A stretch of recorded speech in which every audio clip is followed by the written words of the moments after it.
Night falls, shadows lengthen, twisting familiar shapes into grotesque mockeries. The world outside fades, and your mind drifts away, surrendering to the embrace of sleep. But what happens when the sanctuary of slumber becomes a prison? What happens when the darkness that surrounds you becomes the darkness within? Tonight we delve into the chilling realm of sleep paralysis, a terrifying phenomenon where the line between dreams and reality blurs, leaving you trapped in your own body, fully conscious but utterly powerless. A place where fear takes on a physical form and the shadows whisper your name. Join me, dear viewers, as we explore the spine-chilling story of one unfortunate soul who found themselves tormented by a visitor from the darkest corners of the night. But first, a comment from @KerThomasWundergar6RD. Kerr says, cap. To answer your question, a cap is a hat. You wear it on your head. Usually used to block the sun from your eyes with an attached visor. The word can also mean lid, as in there is a screw-on cap to my soda or pop or soda pop or cola or Coke or... Did I get them all? In any case, now you know what a cap is, and knowing is half the battle. No lie! Maybe you can now get yourself a cap, maybe a ball cap, or a cowboy hat. Oh, I do like to think you would wear something spectacular, like a sombrero, but unfortunately I feel a dunce cap may be more your speed. In any case, thank you for your comment. On to our story.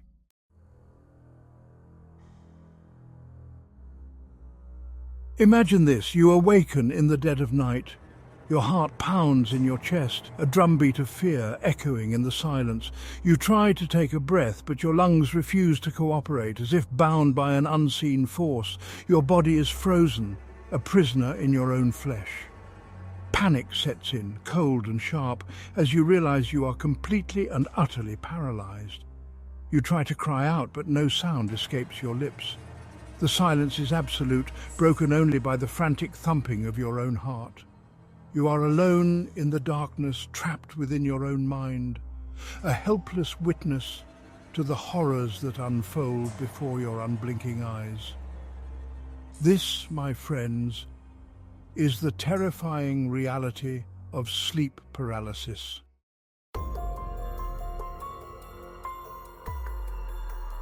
His name was Daniel, an ordinary man leading an ordinary life. He had never given much thought to the supernatural, dismissing it as the stuff of nightmares and ghost stories. But tonight, as he lay paralyzed in his bed, his world shifted on its axis. The familiar comfort of his own bedroom transformed into a battleground of fear and the unknown. The first time it happened, Daniel dismissed it as a bad dream. He had woken up gasping for air, his body heavy and unresponsive. A trick of the mind, he had thought, shaking off the lingering fear. But deep down, a seed of unease had been sown.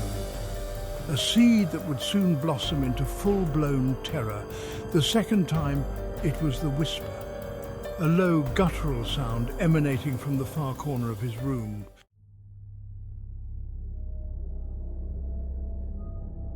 Sleep, once a welcome respite, became a gamble. He would lie awake for hours, dreading the moment his eyes would close, the moment he would relinquish control.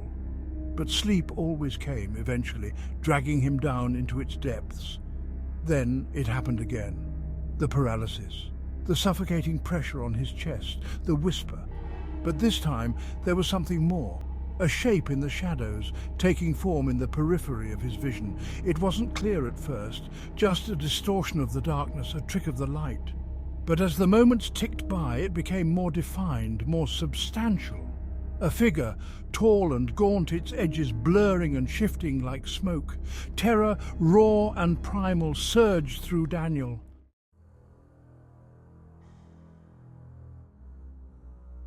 The whisper grew louder, closer.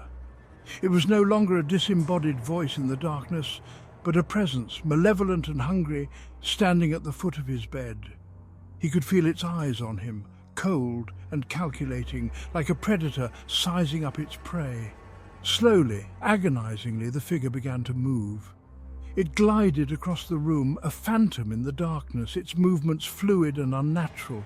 Each step it took sent shivers of terror down Daniel's spine. Each step brought it closer to him. He wanted to run, to scream, to fight back, but he was utterly powerless. His body was a tomb, and he was the unwilling occupant, sealed inside with something monstrous. He was trapped, alone with his terror, at the mercy of whatever darkness had invaded his sanctuary.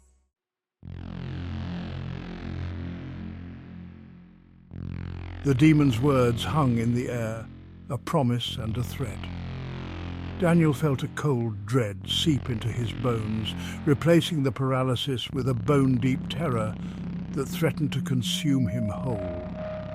He was trapped, not just by the unseen force that held him immobile, but by the sheer terror of his situation. Every night became a test of his sanity.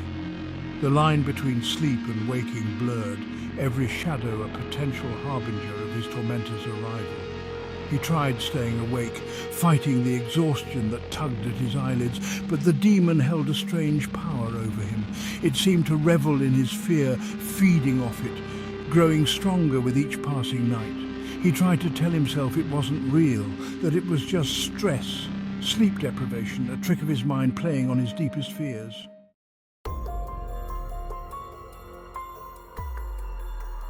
Desperate for a solution, Daniel threw himself into research. He scoured the internet, devoured books on folklore and the occult, searching for any mention of the entity that haunted his nights.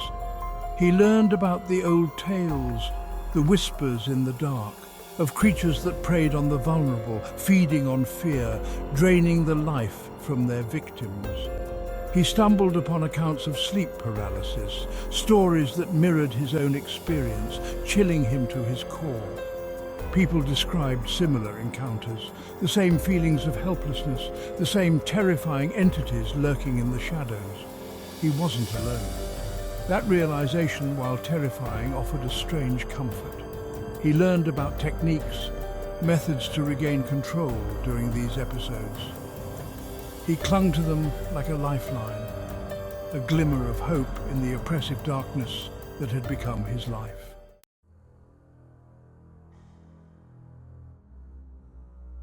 For a while it seemed to work. The attacks became less frequent, the fear less debilitating. He started to feel a flicker of hope, a sense that maybe, just maybe, he was regaining control. But the demon was patient, cunning. It was biding its time, waiting for the moment when his guard was down. And then, one night, it returned. The familiar paralysis gripped him, the weight of the entity pressing down on his chest, stealing his breath. He tried to fight it, to remember the techniques, the mantras, but fear, cold and paralyzing, choked his thoughts. The creature was stronger this time, its form more defined, its eyes burning with a malevolent glee. It leaned in close, its rancid breath washing over him, and whispered, "Did you really think you could escape me? I'm the darkness, and you belong to me." The shield he had so carefully erected crumbled, shattered by the force of the demon's power.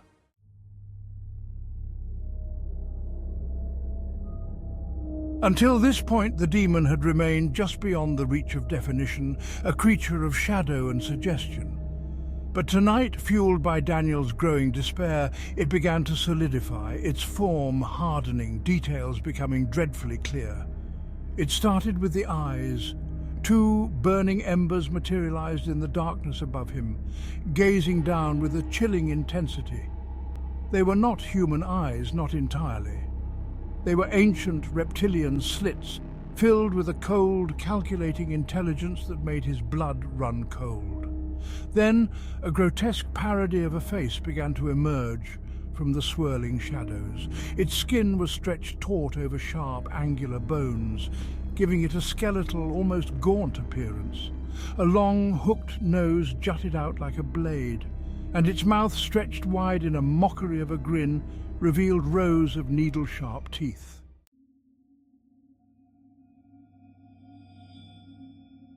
As the demon drew closer, details became sharper, more horrifying. Its skin, once shrouded in shadow, now appeared ashen grey, like old decaying flesh. A network of pulsing veins, black as ink, crisscrossed its surface, throbbing with an unnatural life of their own. A crown of twisted bone-like horns sprouted from its head, each one tipped with a sharp obsidian point. They scraped against the ceiling as it moved, sending a shower of dust and debris raining down on Daniel. The sound was like fingernails on a chalkboard, setting his teeth on edge. But it was the eyes that held him captive.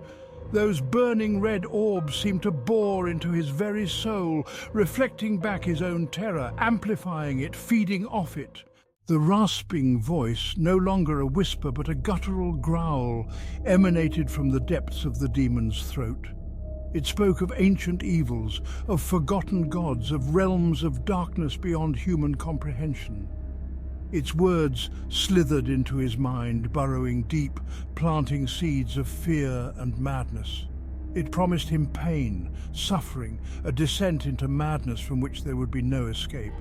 The demon's voice was relentless, a poison seeping into his mind, eroding his will, his hope.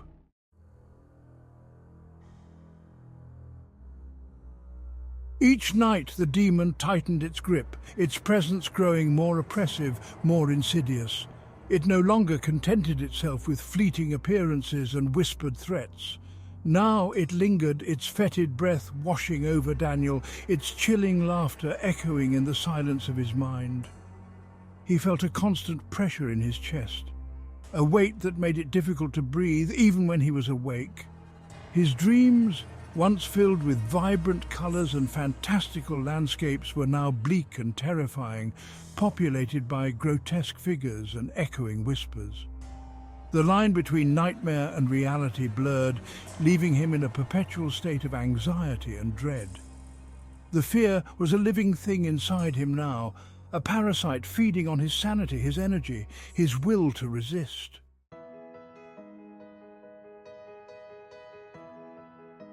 One night, at the height of his despair, as the demon loomed over him, its skeletal face inches from his own, a strange thing happened.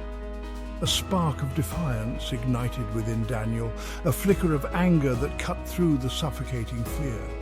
He was tired of being afraid, tired of being tormented, tired of being hunted. A primal scream welled up inside him, a roar of defiance against the creature that held him captive. He might be trapped physically, but his mind, his spirit, that was still his own. He glared at the demon, meeting its gaze with a newfound resolve. He might not be able to fight back physically, but he could deny it the satisfaction of his fear. He would not give in to its terror tactics any longer.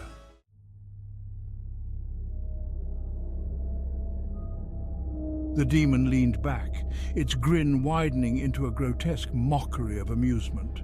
"You misunderstand, Daniel," it rasped, its voice a chilling caress against his ear. "I am here to claim what is already mine. And you, Daniel, have been paying it willingly for far too long." With a swift, fluid movement, the demon plunged its hand into Daniel's chest. A searing pain ripped through him. He felt something being torn away from him, something precious, something vital. The demon wasn't just a figment of his imagination, it was real. And it had won.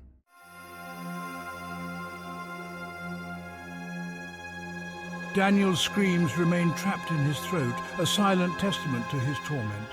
His body, once a vessel of defiance, now felt hollow, drained of all life force. The demon, its skeletal face aglow with a sinister light, withdrew its hand. "Such delicious fear," the demon hissed, "such potent despair." With a final chilling chuckle, the creature dissolved back into the darkness, leaving behind a silence more deafening than any scream. Daniel lay still, his body finally released from the paralysis, but it was a hollow victory. The demon may have retreated, but the damage was done. He no longer recognized the reflection that stared back at him from the mirror. The nights were a blur of insomnia and terror-filled naps. Sleep was now a terrifying gamble, a descent into a personal abyss.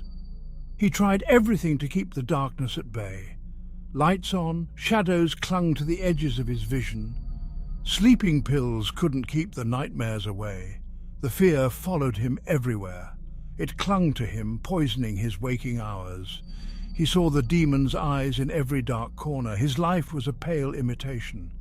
He withdrew from friends and family, alone, adrift in a sea of fear. Each night, he lay trembling, knowing the demon would be back. It had tasted his fear and would not be denied.